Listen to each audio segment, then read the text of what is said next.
Hey guys, Brandon back with another FM Live. Today we are going to talk about one of our newest members to the family that is owned by one of our oldest members of the family. As always, are you calling me old? I mean, yeah, a little bit, but only a reasonable amount. Because you're not that much older than I am, so I got to kind of watch myself here as well. So yeah, as always, if you guys have questions, drop them in the comments. We will get to them at the end. So with that, this is Jeremy. Hello.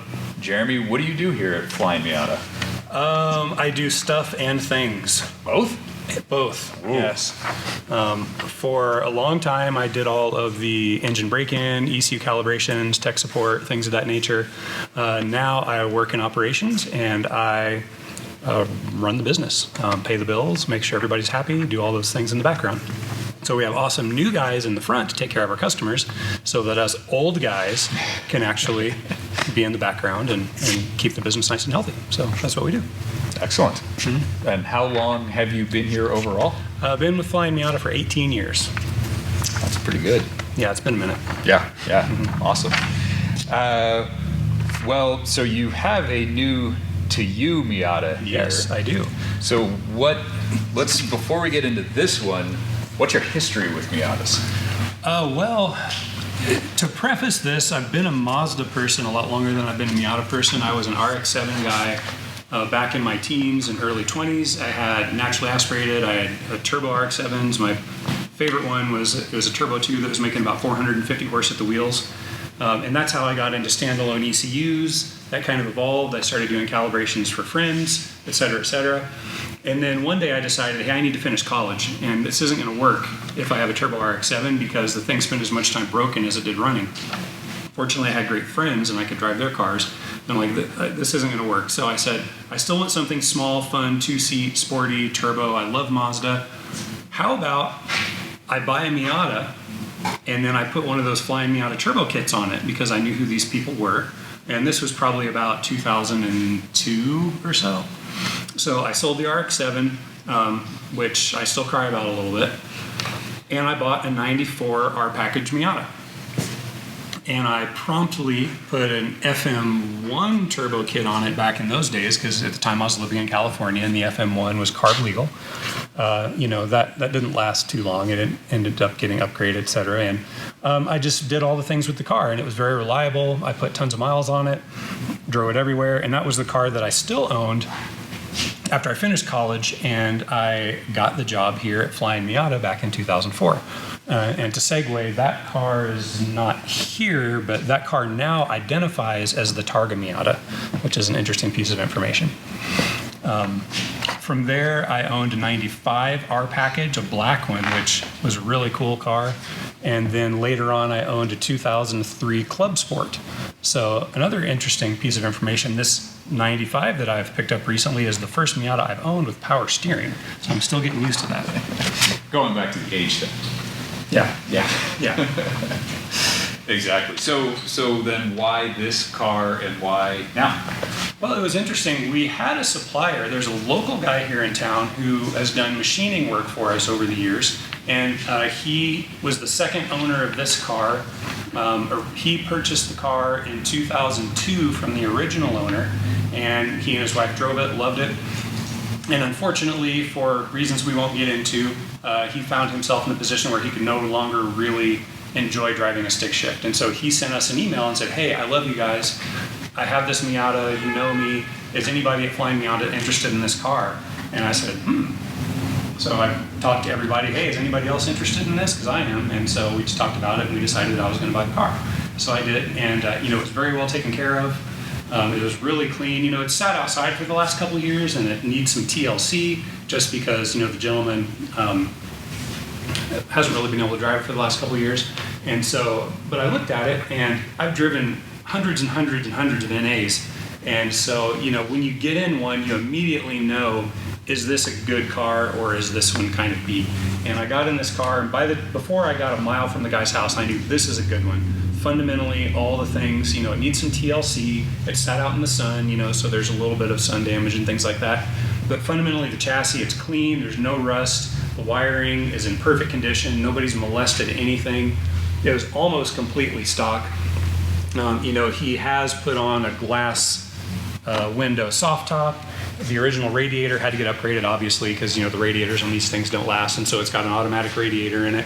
And he's got a set of KYB shocks on it, which the KYB shocks were something that we sold back in the early 2000s.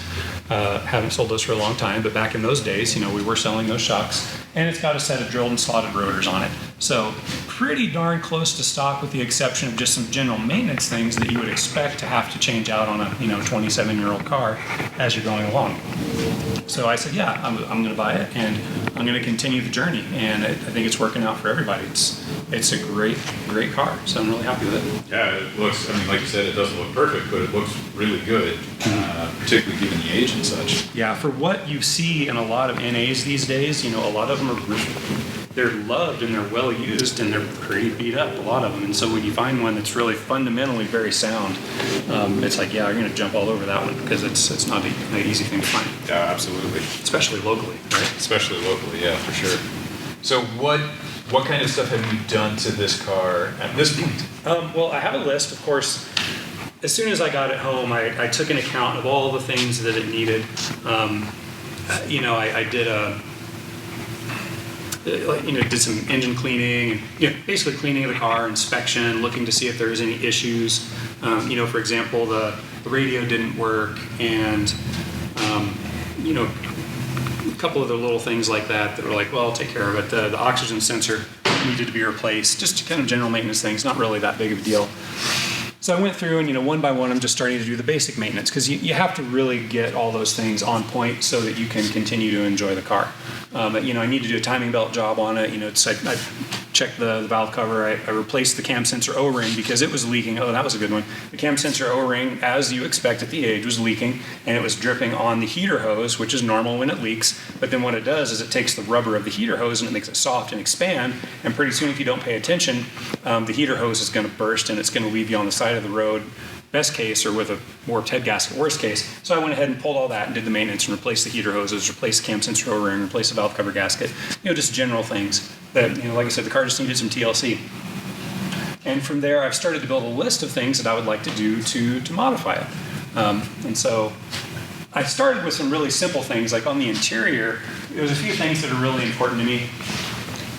There's a few things that I think really all Miatas could use. One of those is the door bushings, so I put in a set of door bushings. A couple other are the steering wheel and the shift knob. I put in our Delrin shift knob because, to me, having just a ball shift knob is super, super important. And the Delrin one that we have is awesome because it doesn't get cooking hot like a metal one does. And it's inexpensive, so I put that in the car. Wife really actually appreciates that too. She called that out as soon as I put it in there. And then the steering wheel, NA and NB steering wheels are so skinny, and honestly the steering wheel that was in this one was in pretty rough shape. And so I did an NB conversion in one of our Cypher steering wheels that we sell, but I wanted to do an NB because I like how the 3-spoke feels in the hand better than the 4-spoke. So I got, an NB steering wheel and our Cypher NB wheel and put that in. And it just feels so much better in the hands to have that thicker wheel. It's a slight D-cut on the bottom, which is really nice as well. And then the biggest thing that I've done to date is I installed, I called up Crutchfield, and I got a complete system that I put in here because, to me, audio is really, really important to me. I'm a musician. I listen to lots of music, lots of different styles. The radio was broke when I got it. But having a really, really high quality audio system is also very, very important to me. So I replaced everything, head units that have Bluetooth, door speakers, headrest speakers, amps, subwoofer. It's got it all, and it's made it so that, honestly, I want to just go hop in the car and drive so that I can just listen to the stereo when I'm cruising around because it sounds so good. Also a fun thing, people ask me, oh, how can I be faster when I'm on track? Well, to me, I can throw on some old school heavy metal thrash or something like that, and it will actually make me drive faster because I focus and get more aggressive. That's one of the things that personally I do to improve how I can improve lap times between my ears, things that are under my control, is to have some really, really pumping music in there that helps me to kind of stay focused on what's going on when I'm driving towards the limit. So that's just a personal thing. But those are the things I've done so far. and I've got a pretty healthy list of things that I would also like to do in the future. So. Yeah, the music thing is definitely a personal preference. I know people like that. I am not one of those people. I like to listen to what the car is doing, but I get the, kind of getting psyched up with music thing. So can you give us a brief run through of what your plans are for this? Yeah, I have plans. Ultimately, I kind of like to start with the basis, the wheels, tires, suspension, but there's different ways to look at it. And this car, I think I'm going to do things a little differently than I have in the past for a couple of reasons. In the past, I've had really high horsepower cars, and, through working here at Flyin Miata, I've been involved in calibrating and breaking in, a good number of some of the highest horsepower Miatas that are out there that we've built here, because I did all the engine break-in, did all the dyno calibration, et cetera. And so when I would have these customers' cars, I would make them my own to put hundreds of miles on them to break in the engine before we calibrated, et cetera, et cetera. So I've spent decades driving high horsepower Miatas. At this stage, I have a wife and I have a daughter, and one of my goals with this car is, in a few years, my daughter's going to be driving age, and I want her to learn to drive stick. And also, my wife is driving this car. And so I do plan on giving it a little bit of extra horsepower to help it get out of its own way, but I'm actually not planning on doing a really high horsepower build with this because I want it to be family friendly, something that my wife and my daughter can get in, be comfortable, have enough horsepower that they can successfully negotiate traffic without, having to worry about it, but not so much that, they're just going to be, doing things that are above their skill level as drivers, if that makes sense. Of course they'll learn, but when your child first learns to drive, you don't want to give them too much horsepower because that's just silly. So the plans do include definitely suspension, brakes, handling, things that are going to make it more planted. I also want to make decisions to try to keep this thing lightweight. For example, I'm not necessarily planning on adding things that are going to put a lot of weight into it because I really, really like the idea of keeping the weight down. And then, we'll look at maybe a mild horsepower adder like our Stage 1 turbo kit. But if I did that, I'd probably just run it like about 6 pounds boost or something like that to keep it simple. Because I also think that, that 6 to 8 PSI range is a really nice sweet spot as far as the handling balance of the car and being able to really play with it without overextending yourself, because it's a nice neutral balance as far as the power point of the chassis. Yeah, no, that certainly makes sense. So are we going to see more of this car here on the channel? Most likely. I have a list of things to do, and, I can do them in my garage or we can do them at the shop, and it just kind of depends on what you guys want to see. Yeah. So it's up to you guys, and also the man behind the camera there. He gets to dictate all of these things. Awesome. Well, cool. It looks like an awesome car. It really looks like a very good blank canvas, so to speak. Mm-hmm. Like you're saying, it's a good starting point. So. Yeah. I'll pop the hood. You just use its own stock pretty much, but some people haven't seen a stock engine bay in a very long time. That was actually one of them. So there it is. We're used to seeing things that are all molested and dirty, and I mean, check it out. This thing even has an unbroken oil dipstick handle, if you can believe it. So the rare stock Miata engine bay. Fantastic. Mm-hmm. Cool. Well, we did get a few questions here for you. We'll get to any of the live questions in a minute. To start off with, does the car have a name? The car does not have a name. That's not really my thing personally. So yeah, fair enough. Mm-hmm. I call it the 95. Call my 94 the 94. Keep it simple. Well, that's the thing. Yeah, like within, I've got the 96, I've got the 90, and I don't really name my cars either, but within FM, there's so many, you kind of have to name them within just to the company keep them straight. We name the cars, but Exactly. So here, I guess, two related questions, kinda, and I don't know if you want to answer this or not, but how much was it? It was under market, I will tell you that, and I don't really like to talk money, but I definitely paid less than market price for it. Well, there you go. Congratulations then. Follow-up question, especially given what you just said, I suppose that I'm pretty sure we already answered in a roundabout way. Is it for sale? No, my family and I are really enjoying this car right now, so no, it's not for sale. Well, everything has a price, but the price would be ridiculous. So, but technically everything does have a price. I buy and sell lots of things, and you have to kind of keep that real, I guess. Yeah, no, agreed. It's like everything has a price, but not everything has a realistic price. Exactly. It sounds like this falls into the latter category. Yeah, if you want to pay me that much for it, yeah, you can have it. I'll go get an ND. So it sounds like the answer to this next one is it's all about who you know, because you're asking for tips on finding a good used Miata in this crazy used market. That's not just about Miatas. That's about anything that you're searching for that's valuable. I have other hobbies of things that are, high-end pieces of gear in other markets. And there's always people that are buying and selling, and there's always people that are looking, and you're not the only one. And when things pop up, you just have to be on it.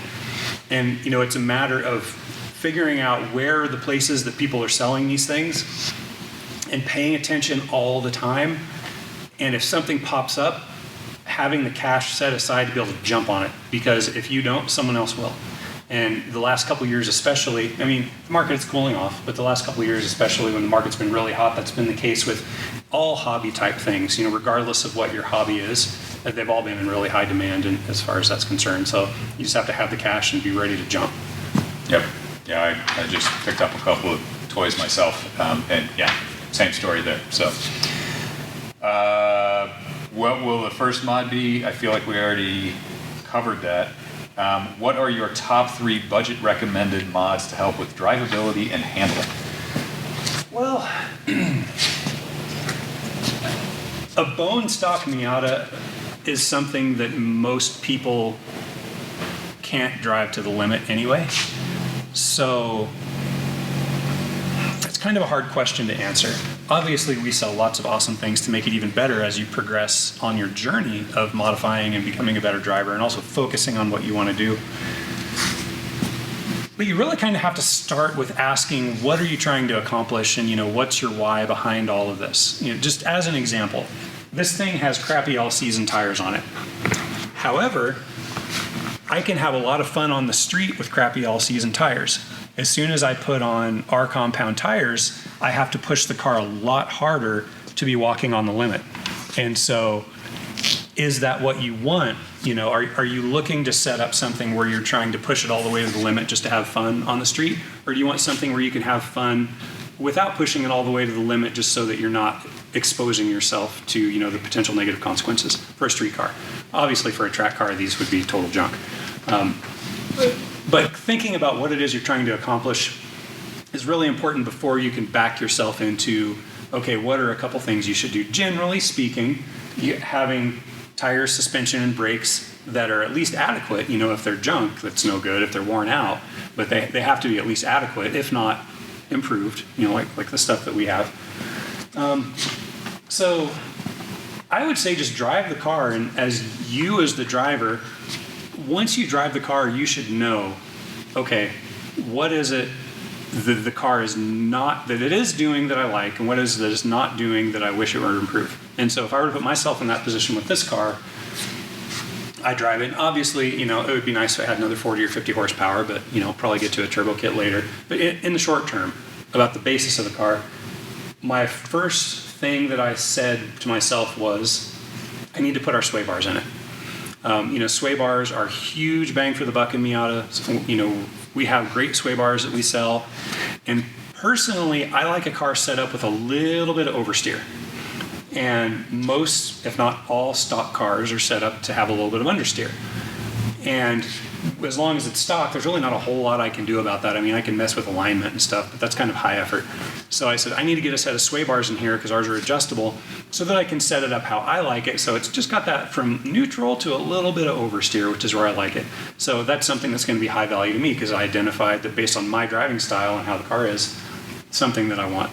The other thing to me was the stereo. That's really, music is a huge, important thing in my life. So, that was an important thing. Just as far as the experience when you're driving, because all of this with modifying your car, it's about giving you the experience that you want and making it so that you want to drive the car and you're happy when you're driving it because it's giving you the feedback that puts the biggest smile on your face.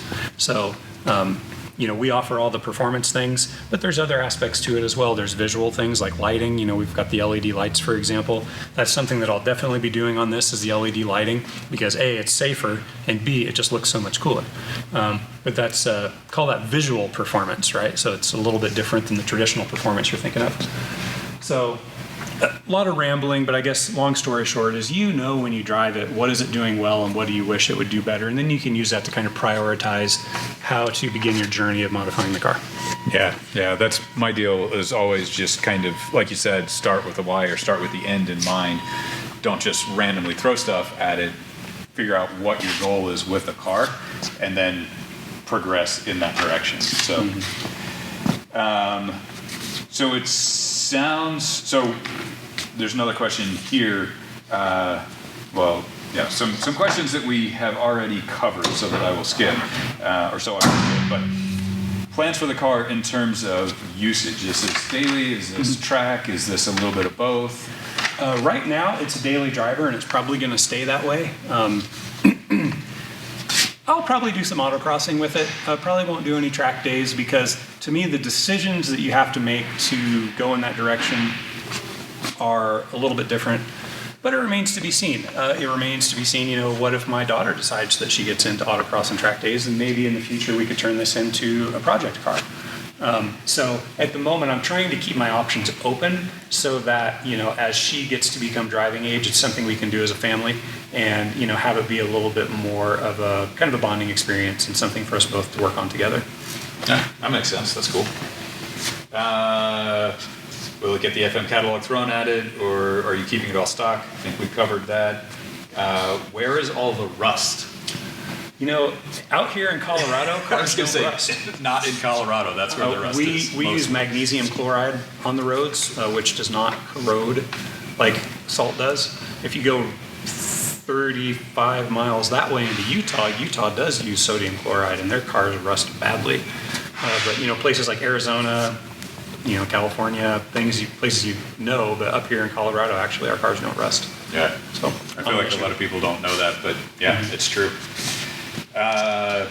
When will the turbo kit be installed? I think you answered that.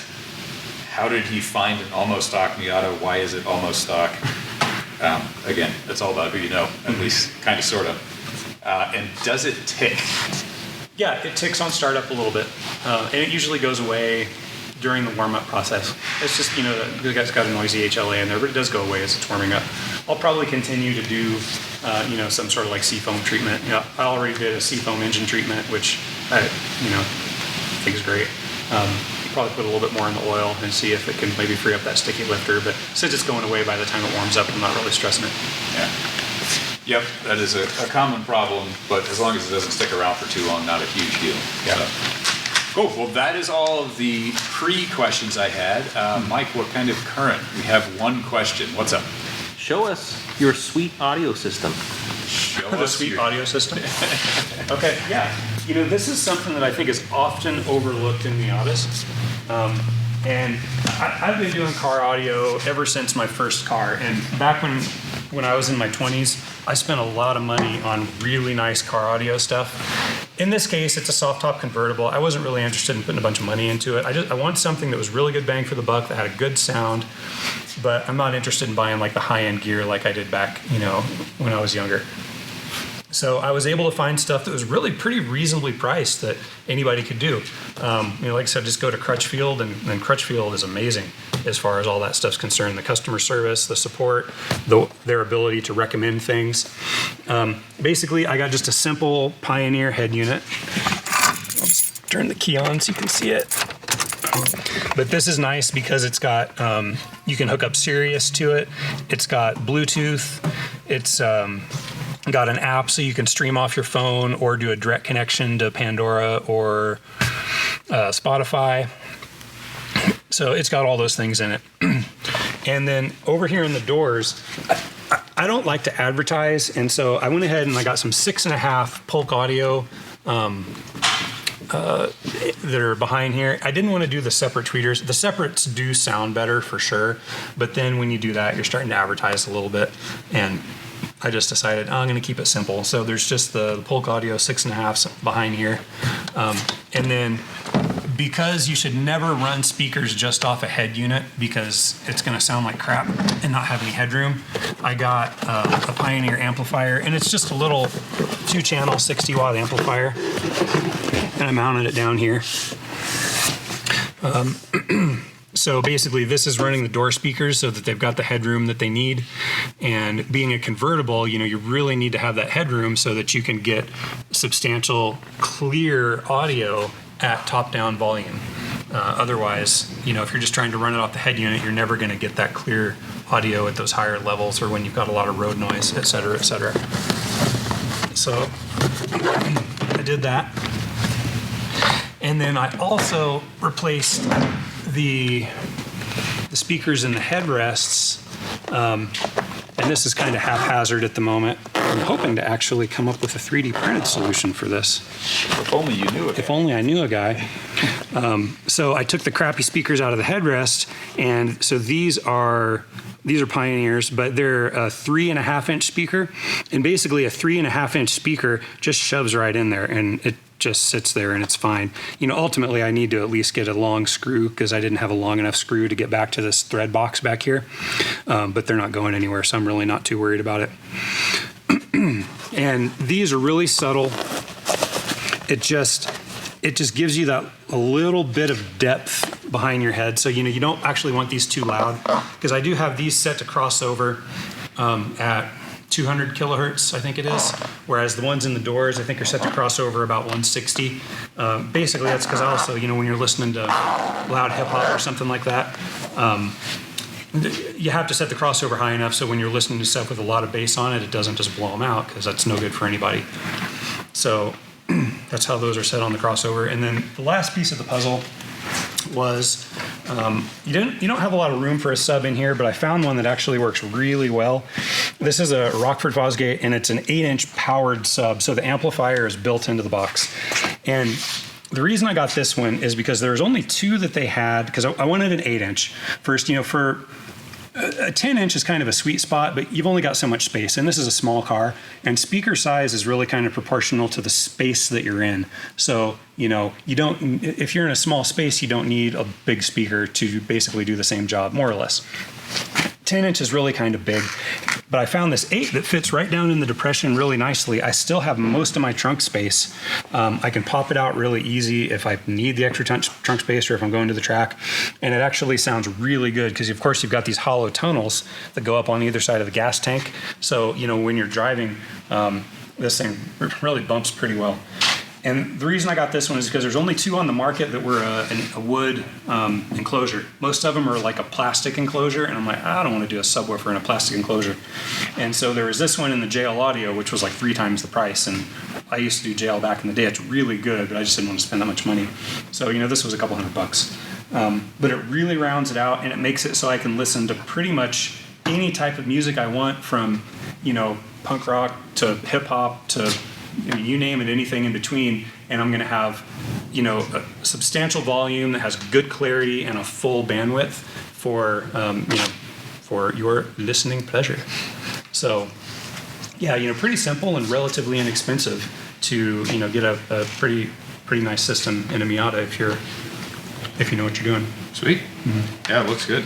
So we won't bother to show people because their sound system would have to be as good as this one in order for it to carry through. So rest assured, it bumps. Yep, we'll take your word for it. Mike, any more questions? Okay, looks like that is it. Thanks for stopping by. As always, if you like this, drop a comment, give us a like, make sure you subscribe, all that fun stuff. If you have suggestions for more videos, please let us know. We're always looking for ideas, and we will see you guys next week. Thank you. Thanks.